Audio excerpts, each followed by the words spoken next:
కొమరవెల్లిలోని మల్లికార్జున స్వామి కళ్యాణానికి ఇన్స్టాన్ యూట్యూబ్లో ఫేమస్ అయినటువంటి ప్రశాంతి కూడా ఇప్పుడు రావడం జరిగింది. సో అమ్మవారిని దర్శించుకున్నారు, అలాగే స్వామివారిని దర్శించుకొని కళ్యాణం తిరిగించారు. దర్శనం ఎలా అయిందో తెలుసుకుందాం.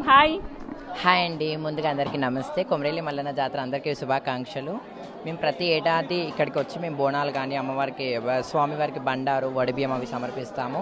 ప్రతి ఏడాదిలాగే ఈ ఏడాది కూడా స్వామివారి కళ్యాణం సందర్భంగా ఈరోజు స్వామివారికి వచ్చి బండారు వడిబియ్యం అవి సమర్పించాము. మళ్ళీ మొదటి వారం రెండో వారం వచ్చి స్వామివారికి ఎల్లమ్మకి కొండపోషమ్మకి బోనాలు అవి సమర్పిస్తాము. ఈ మల్లికార్జున స్వామి వారి యొక్క మహిమలు కానీ చరిత్ర కానీ ఏమన్నా తెలుసా మీకు? మల్లికార్జున స్వామి అంటే పూర్వం నుంచి వస్తున్న చరిత్ర.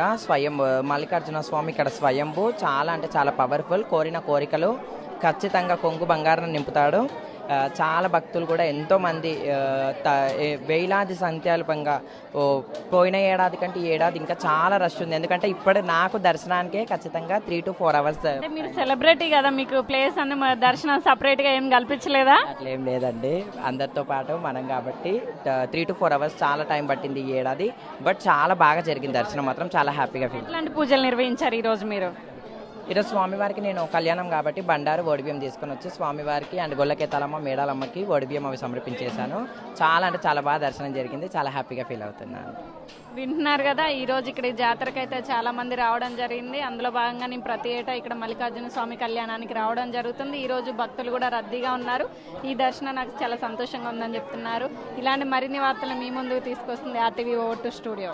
మరిన్ని వీడియోస్ కోసం ఛానల్ ని సబ్స్క్రైబ్ చేయండి. లేటెస్ట్ అప్డేట్స్ కోసం వాట్సాప్ ఛానల్ ని ఫాలో చేయండి. అండ్ లింక్ డిస్క్రిప్షన్ లో ఉంది.